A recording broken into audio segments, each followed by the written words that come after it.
Welcome back to the Regeneration Podcast, brothers and sisters. I'm Michael Martin with my comrade at arms, Mike Sauter. How's it going, Mike? Uh, Good. You're going to tell me we talk about the weather. We didn't really have snow to speak of here. And, since we've last talked, Thanksgiving has come and gone, and my son Peter and his beautiful and wonderful mother to my first grandson, James, Abby, they drove up and, they were delighted to see snow here on Thanksgiving. And we've had something of a snowpack where last year, in upstate New York, even again, though, for our listeners, that Buffalo makes the national news with like 7 feet of snow. I'm about an hour's drive, but it has to do with these zones of lake effect. But we see some snow. What have you been seeing? Did you guys get that way old lake effect Uh, snow? we've had we got a little bit of snow on the ground. It hasn't snowed much, but it's been cold. I mean, it got cold the day after Thanksgiving, Yeah, it's cold. and we've had snow a couple times since then. Not, I think the day after Thanksgiving we had a couple inches and the roads were bad. Yeah. Um, but What do since you? then, I think it snowed one other time. Yeah. It's supposed to get warm up in the next couple of days. It's going to go away. What do you think of Steiner's thing that I know I practice at gardening, but and I think even beyond before Steiner, the idea that tilled soil, um, we have no pack gardening, which has its own philosophy, but tilled soil at winter time, when I have clay soil especially, when it freezes and the ice is in there, Steiner, I think, sees a lot happening with tilled soil exposed to the winter sky. I know, at least for my very clay soil, the water pack in there, if I can expose a lot of it, when it freezes, it kind of breaks open the soil a little bit. So when I add compost, it gets in there a little bit more. Has that played into your philosophy of gardening? Well, it depends on the kind of soil you have. We have Yeah, right. sandy loam here, Yeah, so not that big of a deal, right, right. but in clay for sure. Hmm. But one of the things they call snow is the poor farmer's fertilizer. Say more about that. That's what they used to call it. Yeah, I know, but But does I it have think more now mystical though, properties or? who knows what kind of crap it's bringing with it nowadays, right? Yeah. With all that whatever's in the sky, whatever they're spraying in the sky. Um, so yeah, so who knows what's in there? That's why I always have my cloud buster out to clear the atmosphere. Now you'd have to be out there babysitting it all the time. But I'll tell you Yeah, what, yeah. since the election, Yes, tell me. this happened last time too. I have not seen that many chemtrails. I can say the opposite. I think Really? I've seen, if you and I, it's not like we differ. It's just But an it's been area I cloudy haven't too. read It's been into cloudy. much. But I would see. Oh, when I was in before Thanksgiving, and we visited my daughter Mary and my son-in-law Doug down in Beaufort, South Carolina, and a lady just came up to me and handed me a card. I tend to take those things, but it was all about chemtrails there. But I've seen some, like, more than even this summer, because here you get those beautiful still days where you see that perfect a crisscross pattern. I'm not saying it's pretty, it's ominous, but I've seen a bunch. Really? So yeah, well, the other thing I was saying is How do you maybe connect the because dots? Yeah. it's been very cloudy here in Michigan since Okay. the election. Yeah. Not if I looked on the calendar and checked off the days of sun, it would probably since the election maybe 5 days of sun, Okay. And mostly cloudy. what So would you that have might be said why. about it anyhow? Just an observation, or somehow the incoming administration was Well, gonna. because what I noticed now, a friend of mine actually has a Instagram page. I haven't talked to him in a while. We used to buy feed from him, and he has an Instagram page where he kind of does citizen journalism and looks at all, takes pictures of the chemtrails, and he Yeah. has hundreds of pictures. And Okay. he lives, I don't know, 15, 20 miles away. And after not the 2020 election, Mhm. after the 2021 inauguration, he came over and it happened to be very kind of a sunnier winter, or at least that time of winter. And I said to him, he said, you know what? Yeah, actually, I think I told him that in the summer. I said, I don't know about you, but it seemed to me that after Biden was inaugurated, the chemtrail, the incidence of chemtrails went way up. He said, yes, they did. So I think that was kind of an interesting observation. Now, I don't know if you caught this too. and I only saw it one time. It kind of has been filtered out of the social media.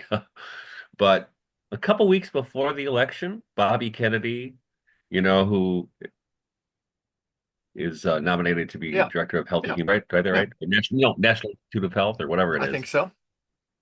And he said, and we're gonna get the chemtrails out of the sky too. Oh, he And said I'm it? like, go to, he said it out Yeah. loud.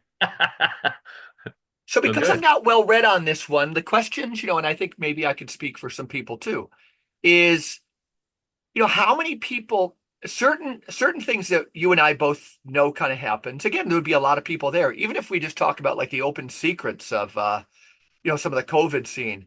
But like the number of planes in small regional places that have to take off to, so give me, or for our listeners, like if they were to dive into this, the best proof and the best argument against. Like if you were to say this, like this For proves and it against. convincingly. Yeah, Well, I'd like to say the I would like to be able to do the same thing for most of the things I believe. well, the against is that no, they'll say, well, there's just a lot more planes out there now, Okay. which okay. But That's great. the for is that there's a couple. There was a whistleblower. I can't remember from where she was from, someplace in the government, DARPA. I don't know where exactly where, Mhm. military, I think. Uh, she came forward and said something about it. And there's a documentary out there, and I can't remember the name of it. I think it came out in 2019. That there are, people doing actual science, going up into the sky Okay. and measuring, following plane trails or whatever they were doing, but they were measuring levels of aluminum and barium and whatever else is up Yeah. there, which shouldn't be there, Yeah. Yeah. but Yeah. are there, right? So that's an argument for Yeah. sure.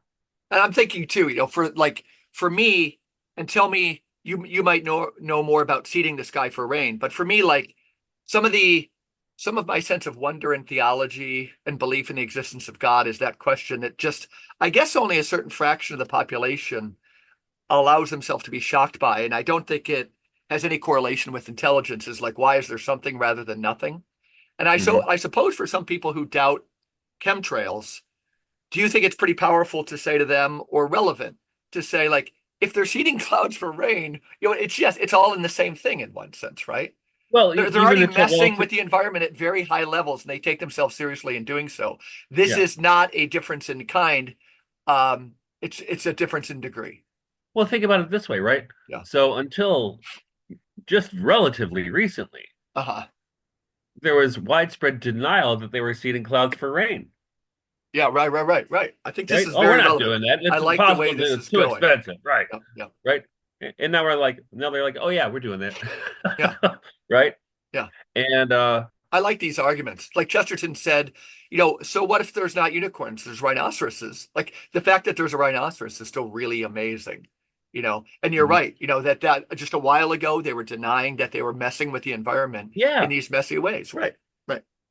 And the thing is, I mean, if you start to, go down the rabbit hole, because I think we like to think that people are generally good. And we like to think that governments are generally good. We like Okay. to think that. We don't want to think they're really evil, Yeah, that they would pull. But on the other hand, then you go through the history of the US. I'm just going to use the US government because I know sure. this one better, right? Where you go to things where they were various experiments they had by releasing whether it was carcinogens on a Hmm. population or LSD, putting it, whatever they Hmm.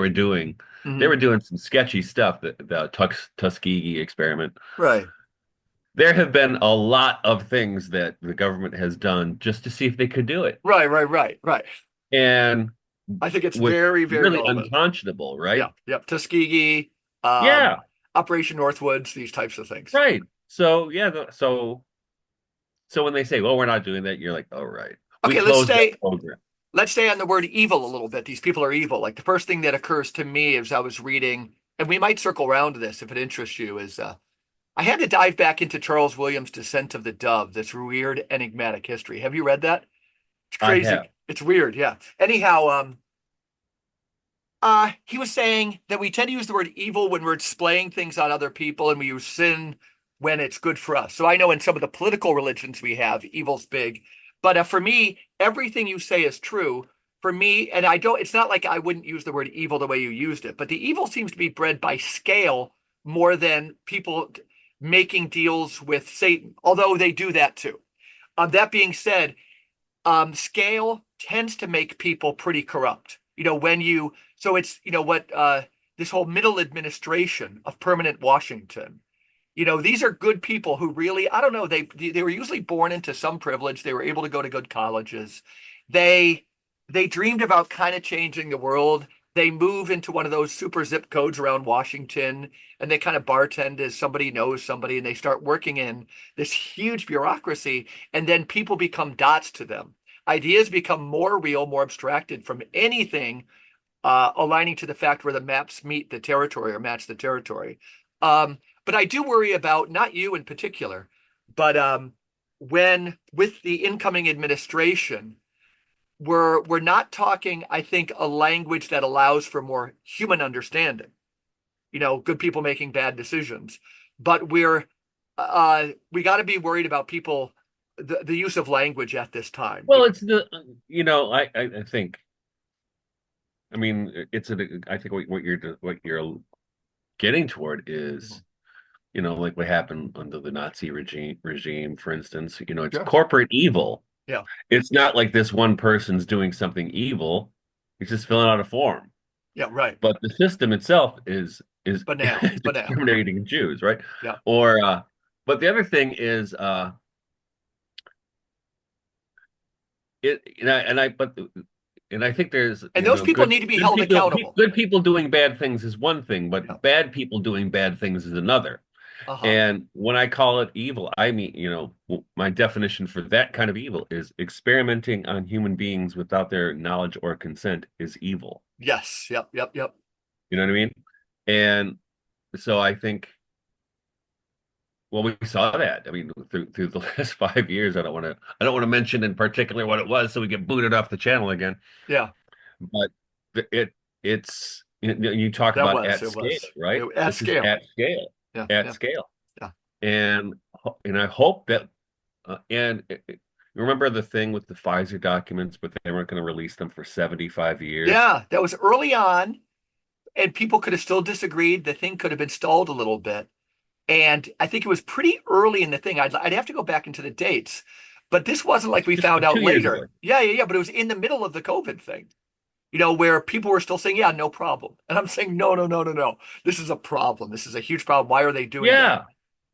Yeah, yeah, they're going Or to why wait are till they everybody's why are they dead. talking about pardoning Anthony Fauci already if he didn't do something wrong? I know. They're saying Biden might use the pardon for Anthony Fauci. That's pretty big. Well, so speaking of pardons, Yeah, the whole pardon, people were saying, well, he's a sensitive dad. He pardoned his son because he loves his son, which I yeah, get that, right? yeah, I yeah, would probably do the same thing. But the it so pardoning him for that gun charge and the yeah. tax evasion, whatever it was, yeah, I get that. Uh-huh, But what people aren't seeing, or people are refusing to see, and I think this is what I'm talking about when we assume people are always good, uh-huh. right? That people don't go, wait, why does it go back to 2014? What Right, did right, he do? right. What happened in 2014? Yeah, yeah, yeah, And and I got into a discussion with a really good friend of mine the other day who is uh, a Kamala Harris supporter. I love this guy a lot. yeah. And we were talking about this. So, well, why did he go back to 2014? And he didn't really actually know, I don't think, about the U.S. orchestrated coup in Ukraine at that time. Yeah, right, with Victoria And Nuland I and told him, I don't know if you've seen it, Mike, but there's Yanukovych, Lukashenko were the two yeah, all fighting. that I stuff. I Well, was reading it and at the time. Oliver Stone's great on this. that's what I was going to say. That documentary came out before the Trump administration. Yeah, yeah. That was still during Obama time. I remember following it in real time, like I followed the Yeah. Iraq War in real time, But a knowing this lot of is people weren't crazy. paying attention to that. Yeah, yeah, For most people in the United States, I would say, their consciousness of Ukraine started with when Russia invaded in 2022. Was it 2022? Yeah. yeah, yeah.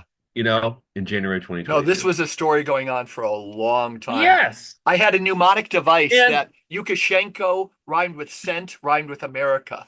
Because I didn't know the names, but I knew something was funny going on there, and America was playing its games. And you had Yanukovych, Lukashenko, you had that blonde Ukrainian lady, Timoseva or something, and then you had Victoria Nuland handing out food in Maiden Square, getting people. Victoria Nuland. And I mean, the CIA's fingerprints are all over this, right? Yeah, yeah, The U.S. State Department. And boy, we're going to talk to Guido about this one. yeah, yeah, yeah. I think But he would think that's just one, that's like a bad late afternoon special, small, insignificant episode in like what's going on in Syria right now, like creating all this chaos. Um, these are major things going or on in now. Georgia, right? Yeah, yeah, Georgia too.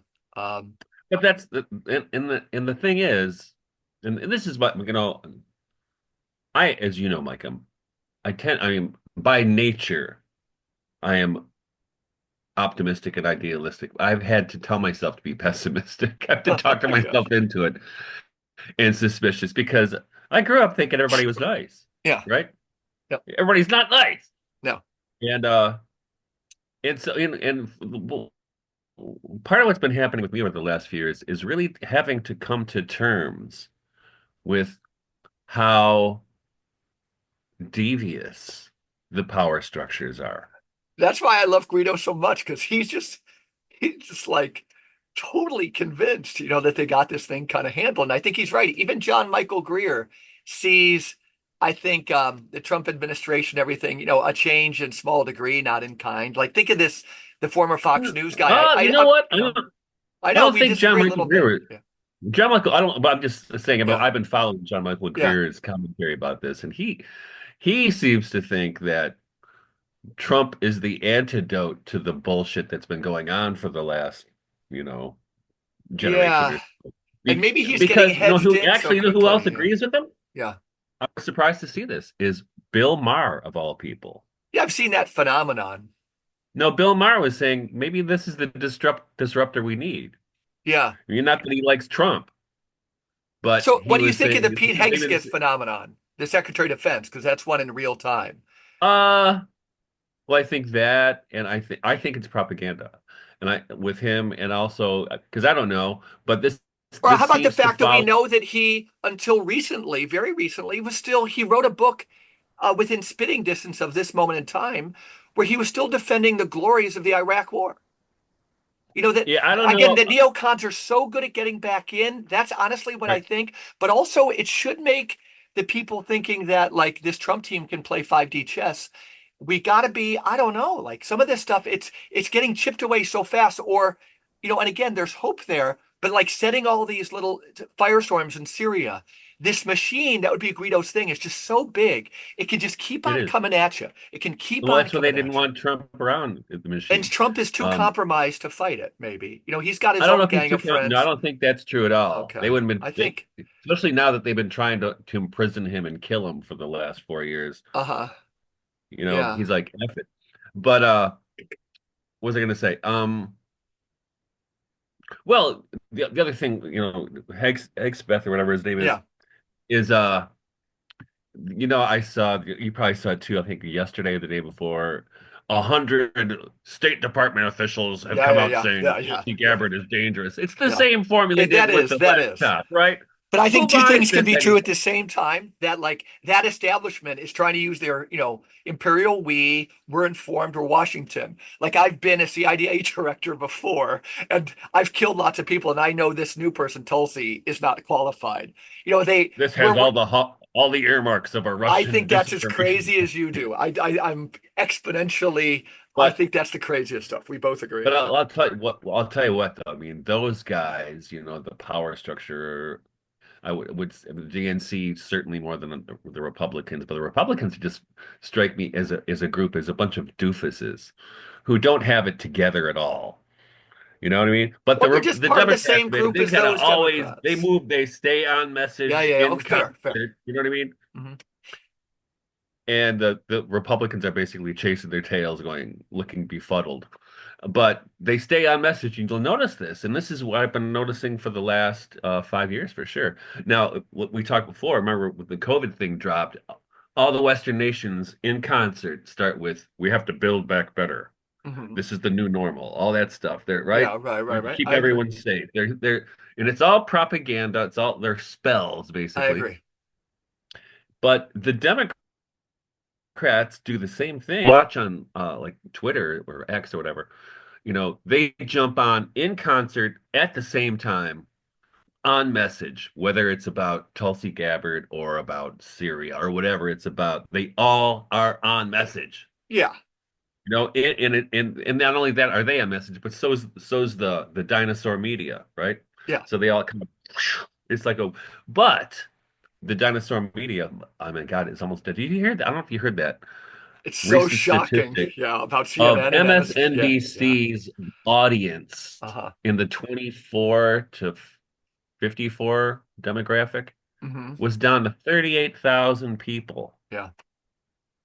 That's like a halfway, you know, it's a middling podcast. Yeah. You know what I mean? Yeah. That's not network news. That's not No. cable news where No. they used to reach millions and How millions. how will And it now you see, shift? How will it shift so that we don't even call that kind of mainstream media anymore? Like, that the podcast generation, it's like they, for me, I can only speak for me, it's like they've been watching everything. And all of a sudden, through a little Joe Rogan and some other stuff, they were waiting for things to sound serious, and Tucker's involved with that. And then they hit everybody in the face. Like there was this big red thing right. that happened. The Blues got hit in the face and that really kind of silent thing, that voice of the land just said, like, we're not taking it anymore. Do you think they can stay organized? Do you think they're on the march, or did they just hit people in the face? Well, I That think old establishment, MSNBC, CNN, I think including they're Fox News. I saw I can't remember who it was. Somebody commented this last week that, or maybe it was a week before, that they're not totally dead now, but probably by the next election cycle they'll be totally irrelevant and dead. Yeah. And one of them was saying, in fact, I don't know if you saw it. There's this really, are you familiar with Mike Benz? No. You should check into this guy. This guy is super smart. What's his dealio? What's his gig? What's his hustle? He he's really insightful and kind of insider knowledge of U.S. Foreign policy and domestic policy. Okay, He so was he's in a the Trump podcaster? administration. I don't know what he did in the Trump administration. I can't remember. Okay. But he was on Joe Rogan a few days ago. Okay. And Joe Rogan kept going, "Oh, whoa," because he knows all this stuff about the insider stuff with going on with Ukraine and how the Uh-huh. CIA it's got its fingers in everything, Literally everything.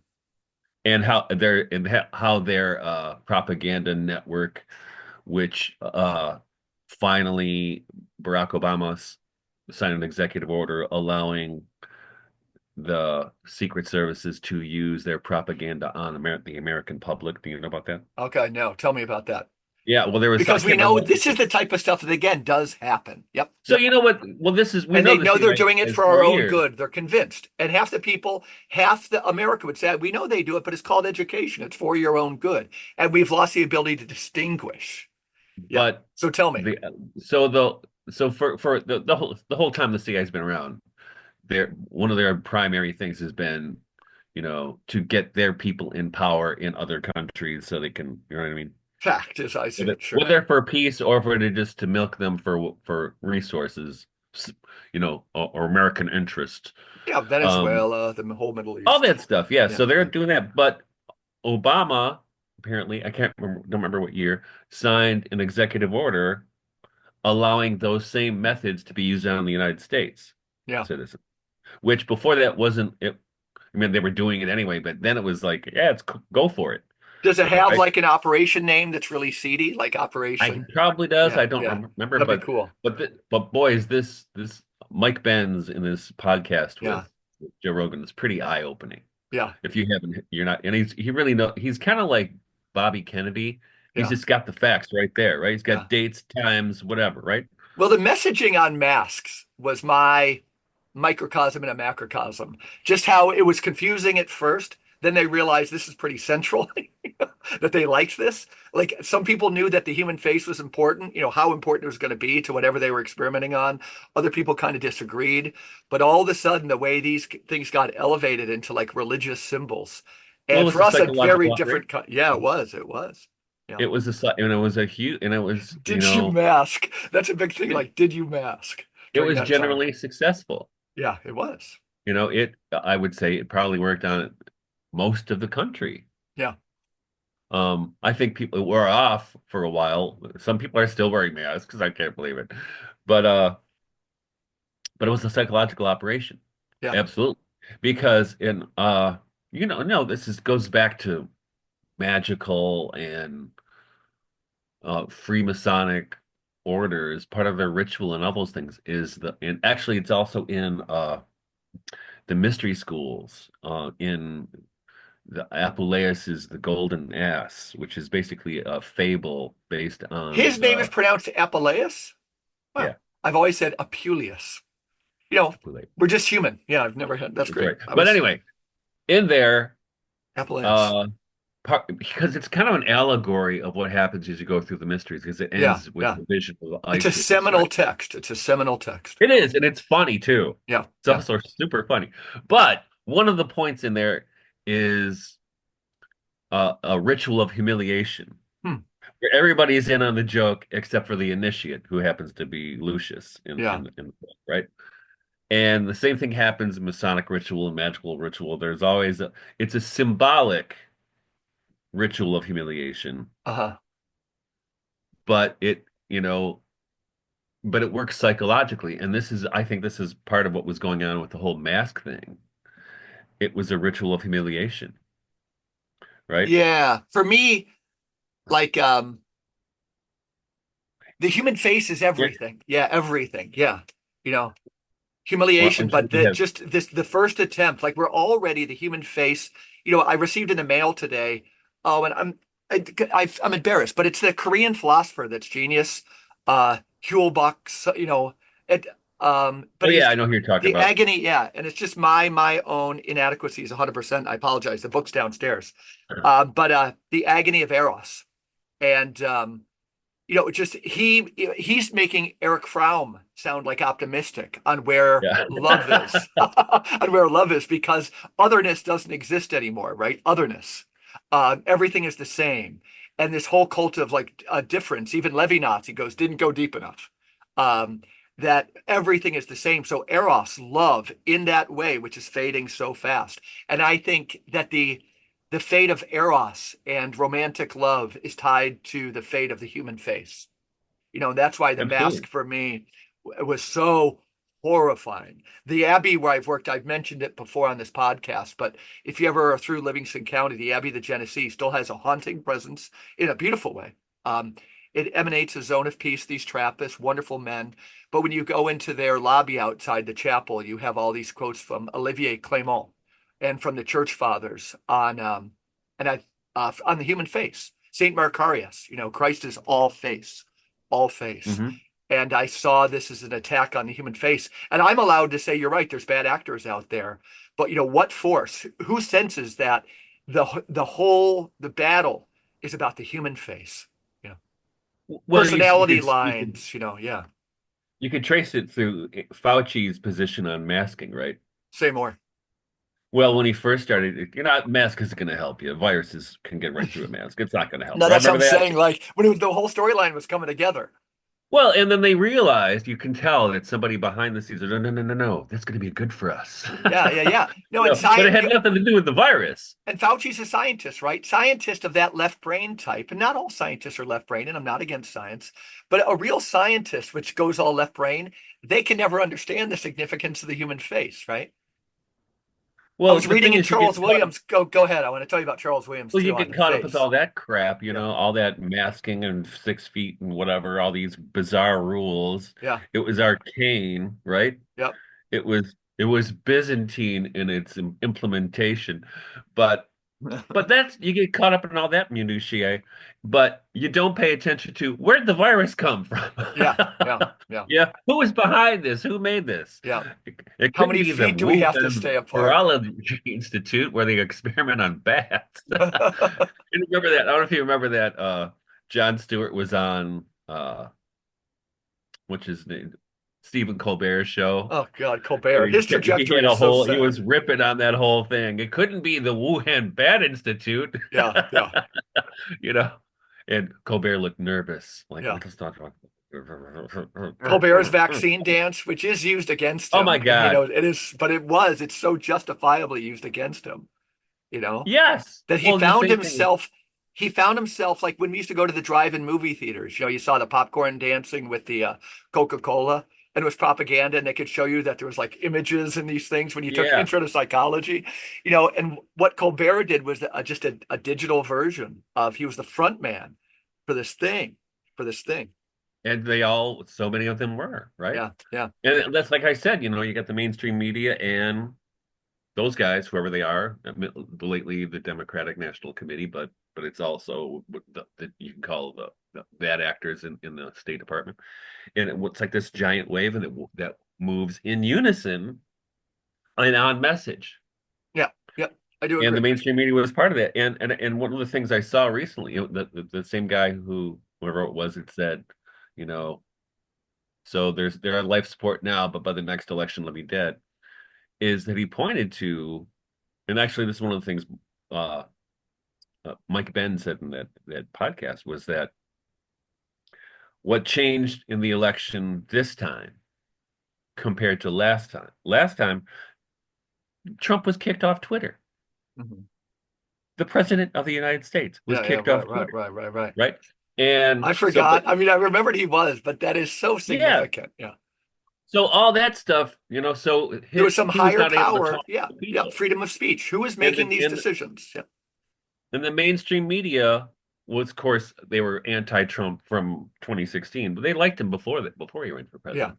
yeah. But they were anti-Trump, so they would not only would they cover him negatively, but even the things he said, like the good people on both sides thing, right? Uh-huh. They would bring these things out of context to paint a sinister picture and not let people know what he really said. Right, right, right.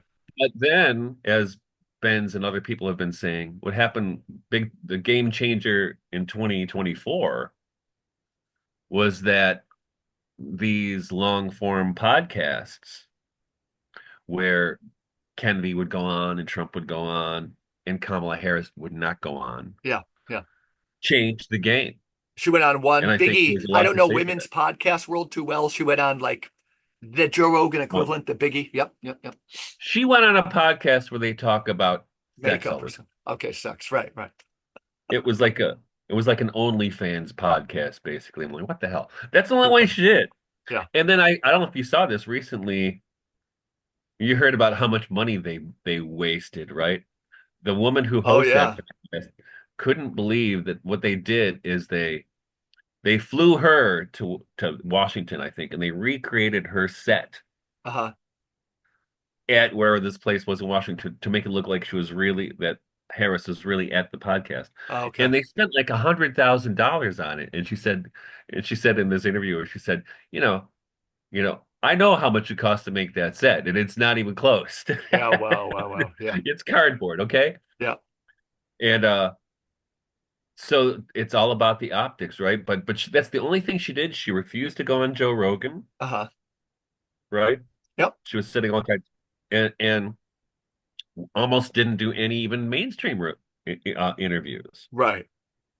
And even some of They'll those, never like make that mistake again. I think those are clear. You're not disagreeing with this. Those were no. clear lessons learned. And it did show cowardice to your main point. Total cowardice. Well, Total out of touchness. Total out and of it touch. also shows that they ran the wrong candidate, right? Right, right.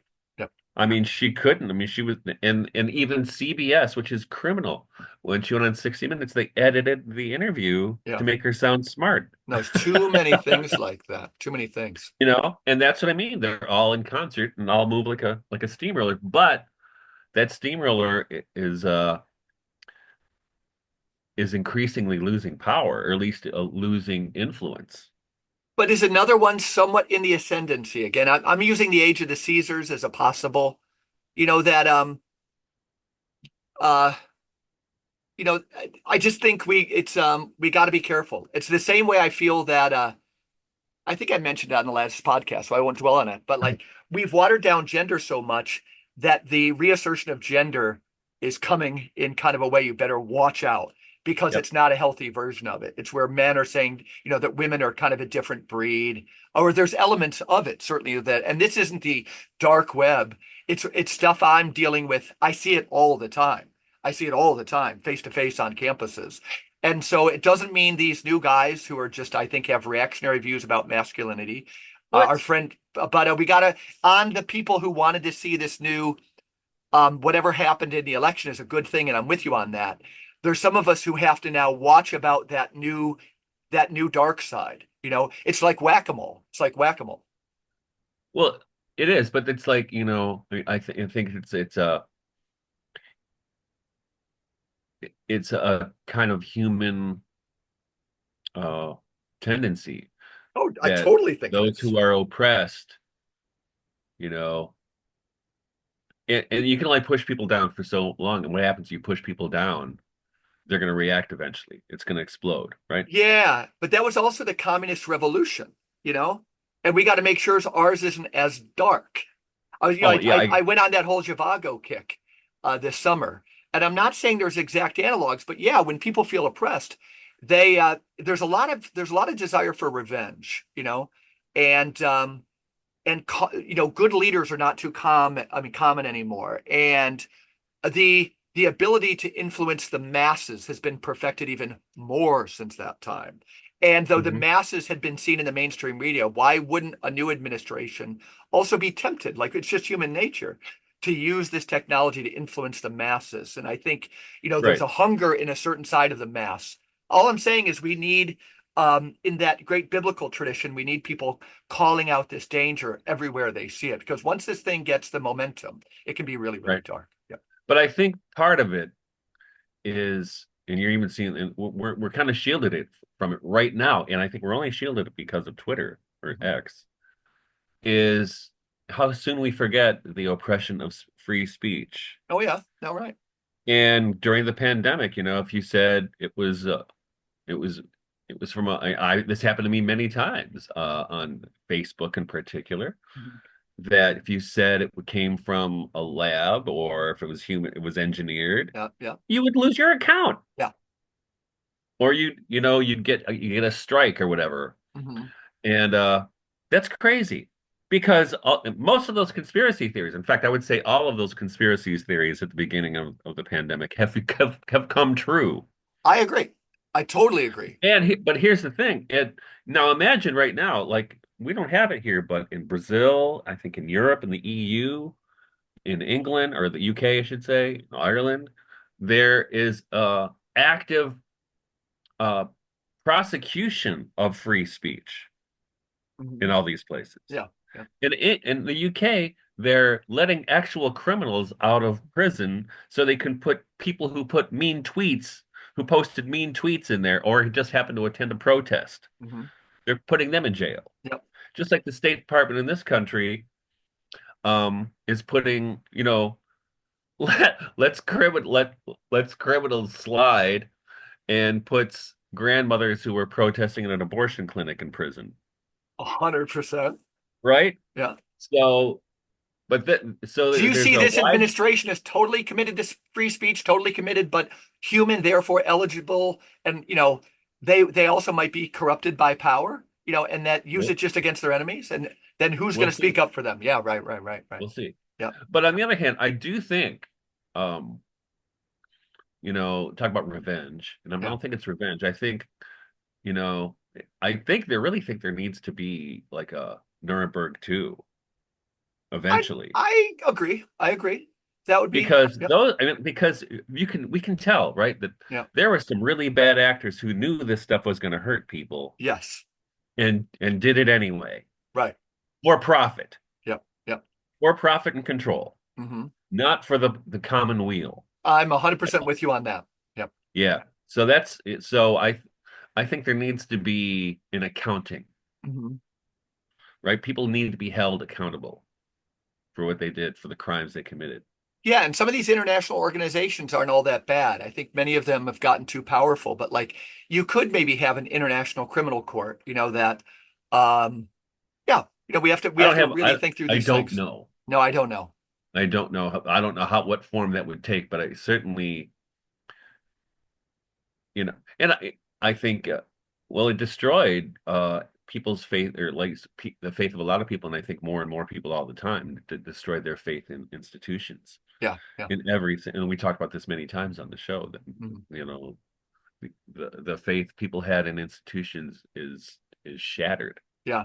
I think the appointment of that guy, Jay Bakhtiari, who's with the again, total apologies. I don't even ever think I've heard his name pronounced, but a wonderful guy from Stanford, and he was so Yes. villainized because of the Great Barrington Declaration, Well, he which was is all kicked true. off Twitter too. Yeah. Yep. And he's just so genteel, you know, and he's a good model, that I think he's somebody that people could come around. He always, he was always just using the language of science. He was always calm and measured in his critique of what was going on. And yet this guy too was, and he doesn't have that kind of star power coming into one of these appointments. He's one of the people I just say that was a damn good appointment. Yeah. And Uh, he's got a great bedside manner, yeah, he one does. would say, Yeah, right? yeah, yeah. He's so calm. And Uh, the thing is, how do you kick that guy off Twitter? yeah, yeah, yeah, And and he was kicked off Twitter not because of Twitter, but because the government pressured them to kick him off Twitter. yeah, yep. And he and those other people in the Great Barrington Declaration, which I signed way back in the day, I did too.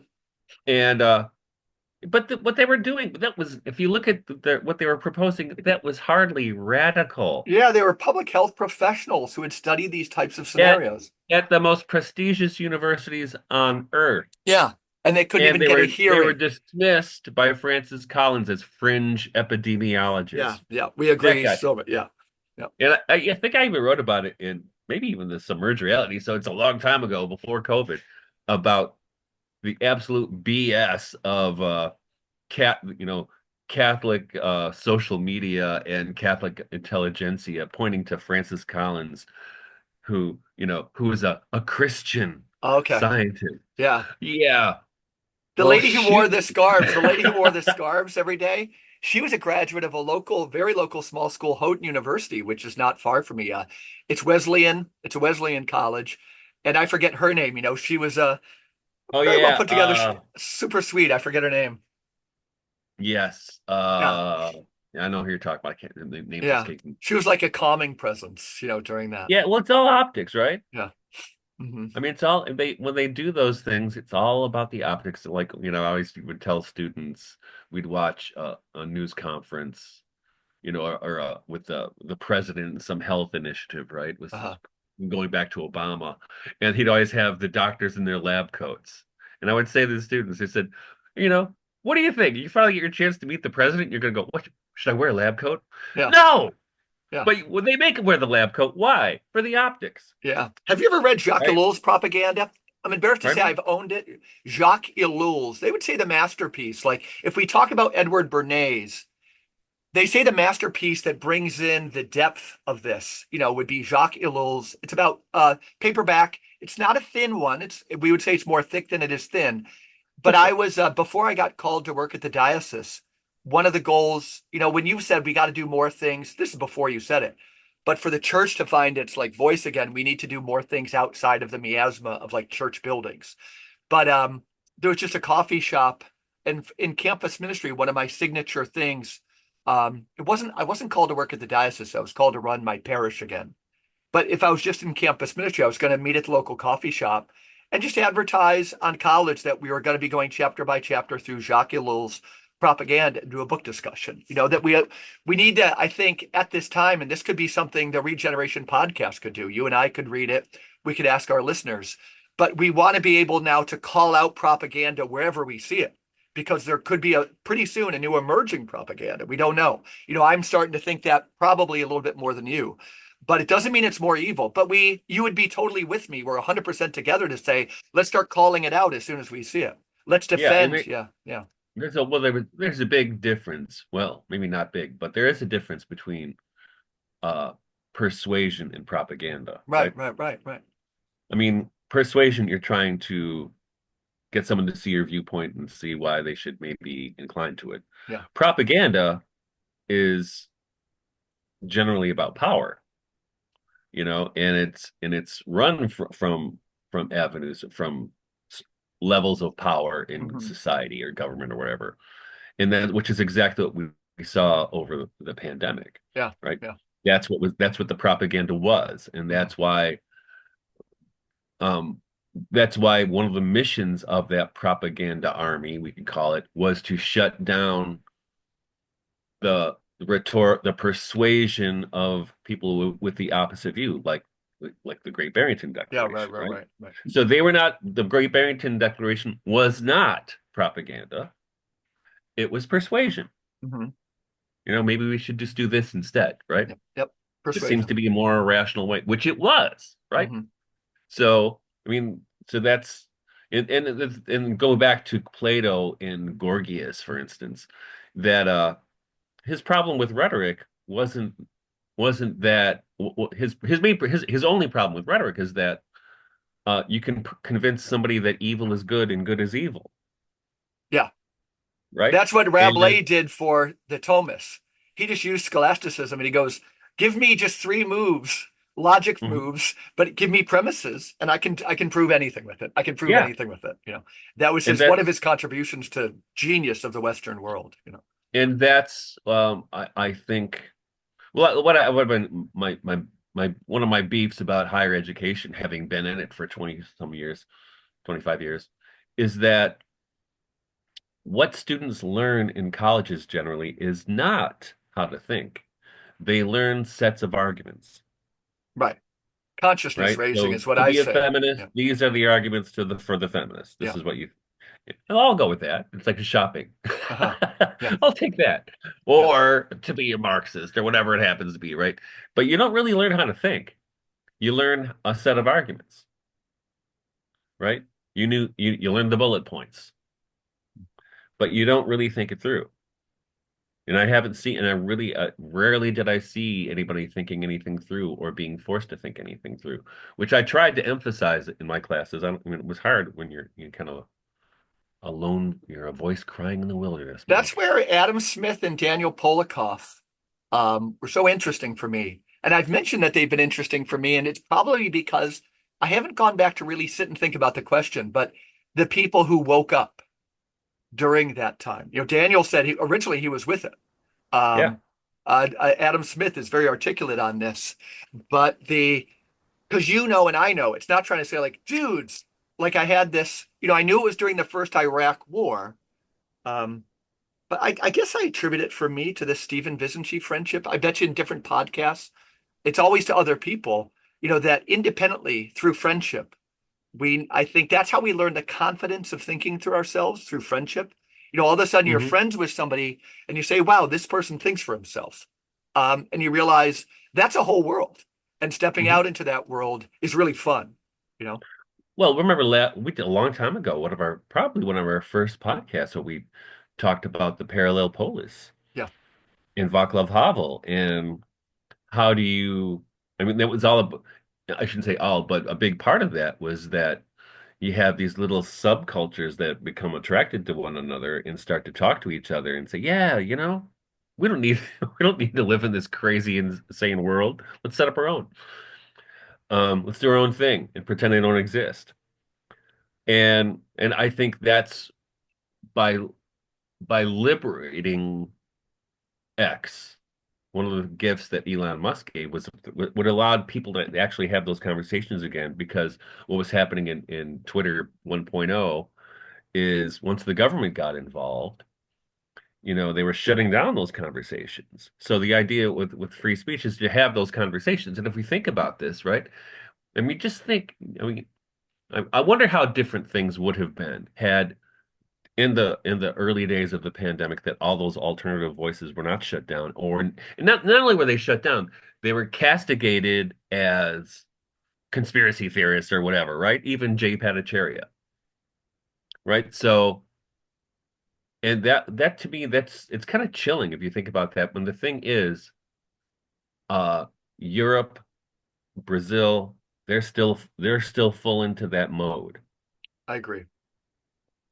and that's not good. No, That's no. that's that's Soviet level stuff, right? Mhm. I think, when you said too, and you said it eloquently, is one of the things that I think can confuse people. You said like, these groups, and it could be the group of the listeners, not to promote it too much, but of the Regeneration podcast, there's a certain way of thinking. You get letters, I get letters. Um, but these subcultures, they just start reaching out to one another. And then eventually they start giving this entity. I always throw into that conversation the notion of that, when a parasite, which sucks the life out of all these intermediary institutions, when they're dead, that parasite dies. And Christopher Lasch was eloquent on this, that the role of taverns, these intermediary institutions, Elks Clubs. John Michael Greer is eloquent on that. That the time might be pretty soon. That in addition to this whole idea of don't put your trust in princes, if we start to see, and what I'm trying to do here, Michael, is you know, um, cast my cautious admiration for some of the stuff that might happen with an incoming administration, tempered by a lot of skepticism I have. But to say that, sure, if they could be the icebreaker, maybe breaking through some of this stuff, the real change, and tell me like how would you nuance that? It's again, don't put your trust in princes. Support Hmm. them where they can, but keep your eyes to the local. Keep your eyes to the local. Start making these associations and make that local primary, not derivative. And Right. watch that national, and that's where Ian McGilchrist, this language isn't always in between, and the language isn't a balance. The language is the tool primary or the user of the tool primary? The user is. That's how we have to get at our relationship with technology. That I use the computer. The computer doesn't make me serve it every time my cell phone beeps or something. Similarly, we could say that this new thing being born at the national level, but I think scale is the big problem. It will eventually corrupt these things. So at the right time, these networks, I hope the listeners to Joe Rogan and the listeners to Tucker, which I think overemphasize maybe the power. And let me be honest, there's so many interviews I haven't heard on Rogan of people tell me about of these, doctors and these people who are saying all the right things. But let's not have other people fight our battles for us, like these watching King Kong versus Godzilla. But that's a sense. I think some of this is unleashed. This admiration, it brings out a teenager side of a lot of young men who want to see their guys be, King Kong who beats the living shit out of Godzilla. But we need people to, I think, you're eloquent on this. Use their hands, get dirty, get involved in things local, reach out, take chances of failure, but reach out and start some initiatives. Reach out to liberals in your area, those 1960s hippies, and start building these new political coalitions because this thing that's being enacted in our time without that primacy of this type of work, it's guaranteed to fail, in my way of Well, that's thinking. that's what actually, as I've mentioned before, and actually as I said to my friend the other day. So one of the things that kind of sold me on the Trump candidacy was the coalition of exactly You've, those you've kinds of said people that. that formed Yeah. around him. And but also as I've said before, I mean, you can be a Christian anarchist and a localist all you want, but if you don't have a federal government that will leave you the F alone, so what? It's Or, just or, or words. is it more radical? We got to get rid, and I'm not saying violence. The a name we need to do a whole show with maybe David Cayley on this guy, but his name is Leopold Kohr. Can we do? He was totally a prophetic genius. The breakdown of nations. Certainly Schumacher took everything from Kohr. Hmm. Illich took everything from Kohr on this issue of scale. But it's Right. not that we need a federal government that would leave us alone. When you have a federal government, it can't leave you alone. Bigness is the only problem. And there's a big difference there, But Michael. There's a big difference, I think. I Yeah. agree. Yeah. But as an intermediate step, Agreed. having a government that leaves you Yeah. alone is a good place to start. Yeah. But it won't leave us You know what I alone for mean? long. The Trump administration won't leave it alone for long because they're big. They're big, and these egregores of bigness have so much I power. So yeah, yeah, I tend to agree, but we'll see, yeah, right? Because yeah, yeah, I think what happened is with this election, it's not people didn't elect Trump. yeah. People elected this coalition of people who disagree but agree on fundamentals. Yeah. right? And like as I said before, one of the things that was really encouraging to me is this transition happened. And actually, it happened since the assassination attempt on Trump, Mhm. because I heard, I don't, it's just crazy, right? He Trump gets almost killed. A couple hours later, he calls Bobby Kennedy. We need to work together to save the country. Yeah, Crazy, right? that's a poem. That's a poem. It is cool.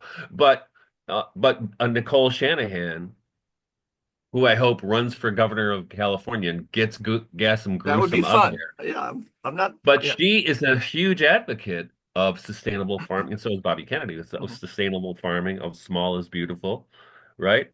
Of localism, which is amazing, right? Yeah. But But this I paradox of mean, it coming from top. Yeah. have you ever heard an American politician talk about localism? The answer is no. George Bush before he betrayed it on day one of his Oh, presidency. Yeah, right. I'm just trying to be honest. Yeah. oh, that's a great example. Yeah, we're not Yeah. seeking, but let's put this into conversation. Something I want to bring up, and it might get to an answer for that. Because when I mentioned George Bush, we're not seeking, to destroy monsters around the world. And then he did Iraq. So much of, and I'm open to everything you would have to say, but in one case, some of the people who are critiquing Ukraine, and you would probably know who they are better than the others. And I'm wondering what you think about this language. It scares me. Is that one of their main reasons that we have to pull out of Ukraine is that we need to pivot to Asia? Okay, that's just another gang like the Texas Oilmen versus the Boston Brahmins, right? And how big is this in this language? I don't listen to too many podcasts. I think it's there in Tucker. Um, I think it's certainly there in Pete Hegseth a little bit, even though he had to be really brainwashed to get out of like the Iraq fixation. It's very compromised, whatever our relationship. It can be compromised by our relationship to Israel and the Middle East and oil. Let me put oil in the primacy of those. But what do you think of that whole world? Is it and it gives it a similar monster with a different face? I'm beating this drum, but that one concerns me. All I can say is it very much Well, concerns me. We just find a new well, I demon. don't Find a new know. demon. What I do know Yeah. is when Trump was president before, there were no new wars, Agreed. right? Yeah. It's relevant. And I sincerely think that I don't think the I guy mean I likes think war. I don't think the guy likes war. no, he hates Bill war. Kaufman, who's been mentioned a lot, I think I've said this. He's a journalist, so he kept files on people, and he knew Trump since the 1970s, essentially, who just was this guy who said, "I can't imagine we would hated the nuclear weapons, and can't imagine you would choose war over making deals with people." And of course, he Exactly. wanted the best deal, and the deal is all about embarrassing others, according. But fine, fine. That's a significant step forward. We don't need to keep Yeah. killing people. Yep. Yeah, and there's that's a good place to start, right? So when I think about pivoting to Asia, and I think about Trump pivoting to Asia, that might mean more like, hey, China, you can't own any American farmland, hit the road, Yeah. because China wouldn't let the United States own any farmland in No, China, no. right? But So all those kinds of things, think and of those are the kinds Soleimani. of Think of deals he does, Soleimani. Okay, but think of Trump's one of his things was taking out Soleimani, right? right? And this it was an essay I think it was by Michael Tracy. Michael Tracy is one of those Glenn Greenwald-esque, really good Yeah. guys. And I think it was an essay that people could find this week. If I'm wrong on who it was I think from the similar school, like a Greenwald thing, but I know it wasn't Greenwald. But not even trying to pin something on Donald Trump. They were saying to look at Syria now if you wanted to understand what was going on there, that it was the United States doing the bidding of Israel to take out Soleimani, and this is all the consequence of that. And Trump authorized the killing of Soleimani, and so now we have this like country being taken over. People are going to get killed in Syria. He's not squeaky clean, that's for sure. Even though, again, No, he does. no, And this system, and we both agree, better him try to fight the system. And you might admit the system is much bigger than him. But it's almost like, yeah, sure, he didn't get us in a new war, but he lit a piece of dynamite that is leading to a new conflagration in the Middle East. Don't know. It's an I interesting don't know, storyline. maybe. Yeah, yeah. Uh, And he didn't do it on purpose, but he might be a useful idiot. I don't know. well, and he could have been. I mean, I don't know. That could have been a thing where his advisors, he was surrounded by at that time with horrible advisors. Yeah, I'm going to take this guy out, yep, Mr. yep. President. No, that's a huge. I think that's all And true. he probably said it's better to take. He probably, he could have thought it's better to take this one guy out than to start a war. Okay, Yep, we'll do yep, that. yep, Right. Um, but but who knows, right? yep. Hmm. We'll see. The proof will be in the pudding, as they say. We'll see what he does when he gets in office again. Yeah.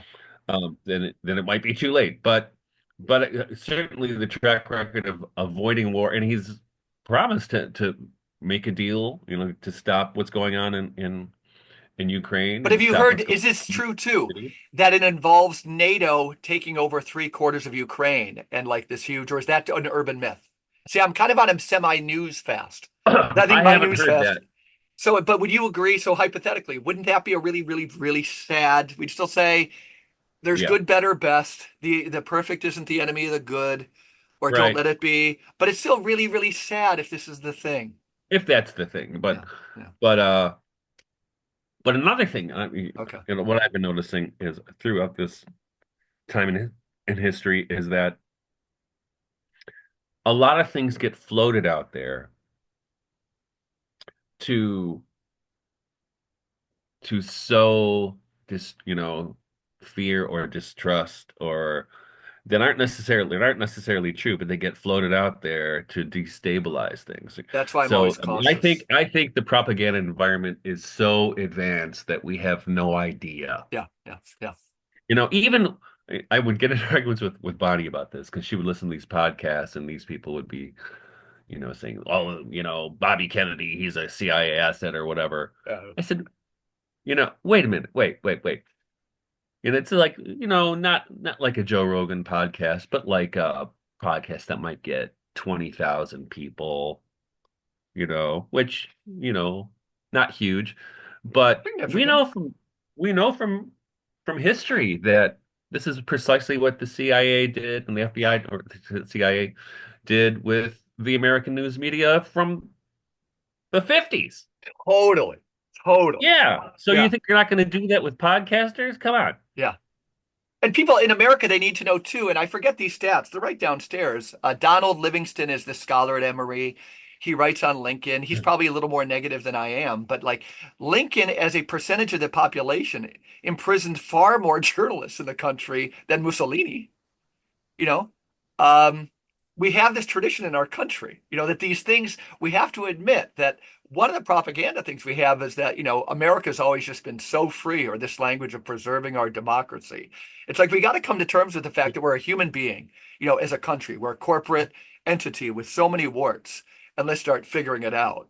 Well, that phrase, making the world safe for democracy, was I invented love by it. Edward Bernays, right? Oh, I didn't know that one in particular was. Yeah. Yeah. He came up with that one. Democracy, democracy, democracy, even that word. Making the world safe for democracy. What the hell does that mean? And actually, one of the things came up in that podcast with Mike Benz, Yeah. when he's talking about how the definition for democracy, at least at the state level, has changed from the will of the people to the will of the institutions. Yeah, 100%. I've used that phrase too much today. We agree on so much, but that's what it is. That's where we are. Yeah. Hmm. So anyway, yeah. It's Yeah. good. It's good. It's good to check. You will really like that podcast, Mike. Yeah. Yeah. Mike Benz. What do you read now? Uh, what have I read? I just finished a book on fairies, but written in the 50s. Oh, what's his name? I can't remember his name. A friend of Yeats, which Hmm. was kind of a cultural, he kind of what they used to do with going out and talking to the peasantry and collecting stories. So it was kind of an interesting thing. I had it for a long time and I never read it. And but I just got you should probably this book in the mail from our friend Lori Johnson, Wow. Wow. The Gap in God's Country, She wrote which something for Front Porch the Republic, and I've never seen her name there the other week, and it was good. she She's it's her awesome. squad. Yeah. In fact, Jeff Bilbro wrote an endorsement in the back here. Oh, okay. Who else? Brian Zand, do you know him? No, I've never even seen the name, but Or Derek Vreeland? I don't know him either. no, no. Your name's unknown. Where'd you see that Uh, book, or what led you to buy it in well, particular? I didn't buy it. She asked me if I would write a review or do something about it, so she sent it to you. So when after I read it, we should have her on the show. Yeah. And so I'm going to read this, but I haven't started yet because it's Yeah, I encourage people to 250. go find her article at Front Porch Republic. Yeah. She's influenced by Stanley Hauerwas. Reading, there's people out there who are saying really neat things.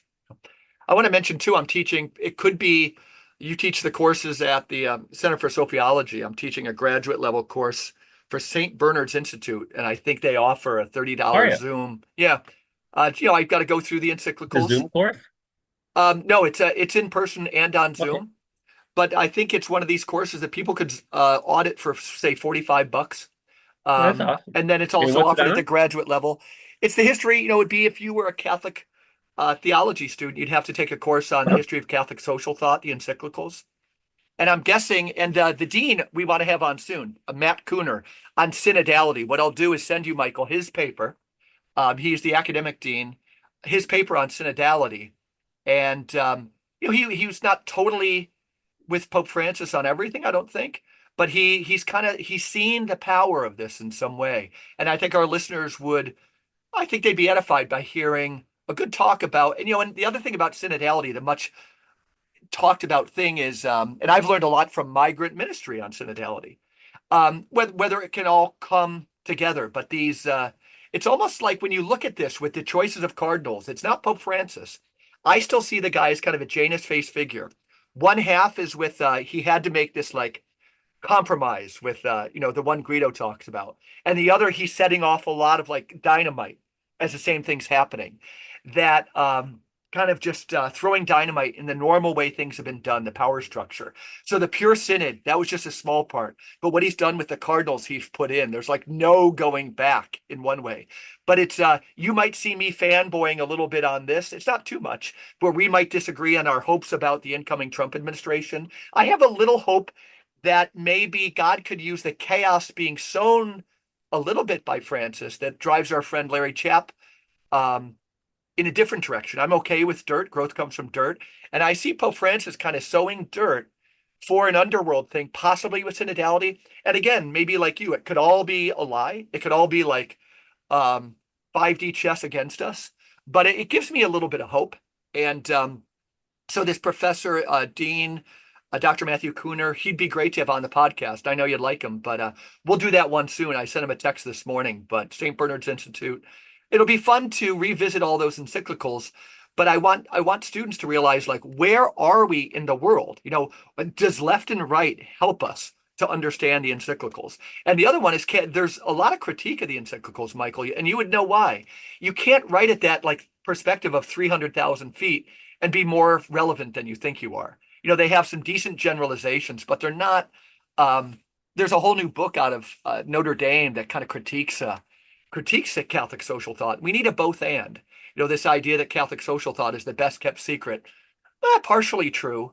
I think we got to blow for it to be relevant almost at all. We got to blow a lot of air into it, a lot of air. But when you blow Republic or Democratic air like Jim Martin does, that becomes fetid. And if you blow in capitalist air like the Acton Institute, it becomes even more fetid. But I think there's a third way. I think there's a third way. Yeah, we'll see. Yeah. Yeah, I've just been avoiding any Catholic social teaching stuff or any Catholic Pope stuff. Francis Yeah, yeah. because I'm still pissed. Yeah. But I'm still mad about I wonder our listeners could judge it's an us. I act wonder of if, love yeah, and if, that yeah, commemorative coin. yeah. I still can't get over that. It's as bad. It's as bad as you say it is. I called it out in writing at an article on Front Porch. I just want to be on the record that You actually, when I posted my it intro to was an act Guido's of love, book. Michael. It was an act of love. Oh yeah, so Yeah, talk about propaganda, right? yeah, Talk about yeah, pressure. yeah. But when It's got to be called out I for that. posted Guido the introduction I did for Guido's book, Oh, okay. and people wrote me. They're going, "That can't be true about that coin," Uh-huh. because when I wrote that intro, It's a that coin great had just been intro. issued, and I was like, "What the absolute f?" Yeah. Right? Hmm. And so, what people have written to me, that can't be true. It's true. And I sent them Yeah. a picture of the coin, And anybody right? can say it would be a stretch for me to say there's kind of this and then throwing seeds of discontent over here. I don't know. I don't know. Yes, I don't know. Yep. But anyway, Yeah. What else is new for you? uh, just trying to get settled. Yeah. Been a chaotic time. Uh, we have just 3 more weeks with our lambs, and then they go to Oh, winter. wow. Yeah. And And yeah, what else? Well, actually, today we're doing some Christmas stuff. We're going. They have a there's a the Waterloo Historical Museum about a mile away from here. It has Pioneer Days. It's like Yeah. or no, it's Christmas on the farm. So they have it's like old time Christmas with historical stuff like trappers and you know I other drove kinds of by stuff. that on my way to your the conference. Maybe I got I bet lost or you did. something. Yeah. Yeah. Yeah. It's really cool. They do a few things a year and we always go. It's really nice. So we're gonna do that and then we're going to some Christmas party later in the day. How about you? That sounds very similar. My engagement with Christmas and Christmas trees will be closer to Charlie Brown than something authentic like yours. After this, I'll get out the Subaru wagon, probably go to a garden store where my tree is just there with it's already been cut with hunt. We cut often, but we haven't been able to turn it into something we do every year. And I'll choose a tree. They'll wrap it up in that really tight plastic, and it will be unrecognizable as it's on my car. They'll drill a hole in it. I'll come back and throw it in this thing and throw some bulbs on it, but make it look pretty. And then we have this funeral home where I did that. I felt it was a ministry. These kind of funeral services for people that came from every tradition, none and Yeah. every background. My son now works for that funeral home, and they have a Christmas party right in the. It's a cool because it's right in the funeral home, Oh, that's and cool. yeah, and we'll stay. We'll stop by that, and it's kind of a community event. It's a good funeral home is at least this one is very good at building community. This place doesn't advertise, and my son Aiden, that he knows that you build relationships. You build relationships, and again, they're probably ahead of the Catholic Church on some of that. They know Yeah. that relationships are all important. I've known a couple funeral directors and they're really fun guys. Yeah, yeah. It's a They're guy's funny. culture. Like, It uh, is. it's better than barber shops or diners where like a coffee clatch. Guys who just hold doors and carry coffins. These are like guys, and it's really, really And they're funny. funny. Yeah. The one guy he showed me he had a tattoo of Anubis, What's the god Anubis? of the Like underworld. okay, is it a goat type figure? Anubis, Yeah, I the can't picture it. jackal-headed god of the Yeah, okay. Egyptian, I do. Yeah. the embalmer god. hmm So it was funny. The guy was super funny. I think All in right. general, there's a lot of former law enforcement people who kind of do this type of work in retirement and thinks it's cool. But yeah, so it's Advent. We'll talk again soon. And I want Okay. to thank everybody for listening to the Regeneration Podcast. Have a good I'll week, my take care. friend. Yep, take it easy. Bye-bye.